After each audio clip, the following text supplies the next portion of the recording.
The growing tension around Iran is not an isolated crisis. It is part of a larger geopolitical struggle that involves Israel, the United States, and indirectly regional states like Pakistan and Afghanistan. The Middle East has always been a region where global power competition plays out. But today this situation is more fragile because alliances are harder, weapons are more advanced, and mistrust is deeper than ever before. Many people ask whether the attacks and covert operations against Iran are backed mainly by Israel, the United States, or a broader international coalition. Others fear that if a massive coordinated strike takes place, it could ignite a conflict large enough to push the world toward World War III. To understand this possibility, we must carefully examine the motivations, strategies, and limitations of each actor involved. Iran sees itself as a revolutionary power that resists Western dominance since 1979. Its leadership has built a strategic doctrine based on deterrence and regional influence. Iran has invested heavily in ballistic missiles, drone warfare, and nuclear technology, while Tehran insists its nuclear program is peaceful. Israel believes that Iran is moving toward weapons capability. This fear shapes Israel's security. Doctrine for Israel. A nuclear-capable Iran is not just a political problem, but an existential threat. That is why Israel has allegedly conducted cyber operations, intelligence missions, and targeted strikes aimed at slowing Iran's nuclear progress. The United States supports Israel strategically and militarily. But Washington must calculate the global consequences of any large-scale war. America has military bases across the Gulf and naval forces positioned to respond quickly, yet it also understands that another full Middle Eastern war would strain its economy and global influence. The situation becomes even more complex when we bring Pakistan into the picture. Pakistan shares a long border with Iran and the Balochistan region.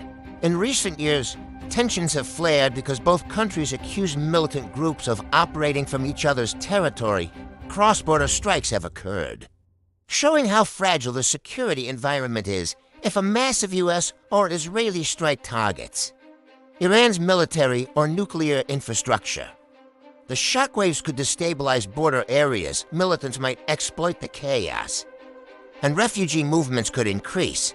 Pakistan already faces economic challenges and security pressures along its eastern border with India and its western border with Afghanistan.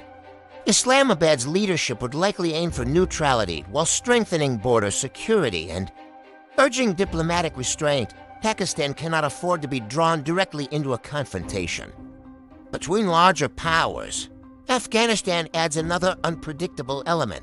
Since the return of the Taliban to power, Afghanistan has struggled with economic hardship, diplomatic isolation, and internal security concerns. Iran has influence in western Afghanistan, while Pakistan has deep security interests across the Durand Line. If war breaks out involving Iran, Afghanistan could experience spillover effects such as armed group movements, smuggling networks expanding, and humanitarian crises. These developments would indirectly pressure Pakistan as well in modern geopolitics. Instability in one state rarely stays confined. It spreads across borders through migration, militancy, and economic disruption. If Israel were to launch a large-scale attack on Iranian nuclear facilities, Iran would almost certainly retaliate. Possible responses could include missile strikes on Israeli territory, attacks on U.S. bases in Iraq or the Gulf, or attempts to disrupt maritime traffic in the Strait of Hormuz. The strait is one of the world's most critical oil routes. Any disruption, though, would send global oil prices skyrocketing, affecting economies from Europe to Asia. This is where global powers like China and Russia enter the equation. China relies heavily on Middle Eastern energy supplies and maintains economic ties with Iran. Russia cooperates with Iran in military and strategic matters. While neither Beijing nor Moscow may want a direct war with the United States, they could respond through indirect means such as intelligence support, arms supplies, or diplomatic backing at international forums. For a conflict to escalate into World War III, major powers would need to engage each other directly. At present, no major state openly seeks such an outcome. The United States prefers to manage competition with China in the Indo-Pacific rather than open. Another large war front, Russia remains focused on its own regional priorities. China emphasizes economic expansion and stability. However, history shows that wars often begin not because leaders desire them, but because events spiral beyond control. A miscalculated strike, an unintended civilian casualty incident, or an attack that kills large numbers of foreign troops could rapidly escalate tensions. Pakistan's position in such a crisis would be extremely delicate. It maintains strategic relations with China and has historically cooperated with the United States in security matters.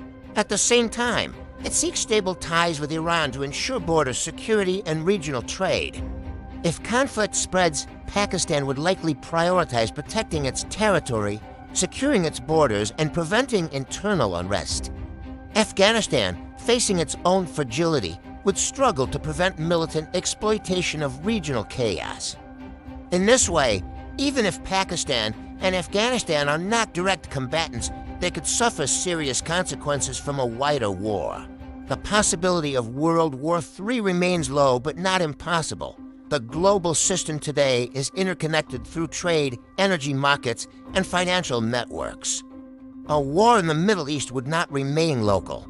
It would affect stock markets, energy prices, food supply chains, and diplomatic alliances worldwide. Yet there are also strong deterrents against total war. Nuclear weapons, economic interdependence, and global public opinion act as restraints. Leaders understand that a global war would be devastating not only militarily, but economically and politically. In conclusion, while Israel and the United States are often viewed as the primary forces confronting Iran, the situation is far more complex. Regional players like Pakistan and Afghanistan could be indirectly affected, while major powers like China and Russia would calculate their responses carefully. The world today stands in a fragile balance between deterrence and escalation. A massive coordinated attack on Iran could trigger a chain reaction of retaliation and instability, but whether it would lead to World War III depends on how global powers choose to respond. The greatest danger is not deliberate aggression, but miscalculation. In geopolitics, one wrong move can transform a regional crisis into a global catastrophe.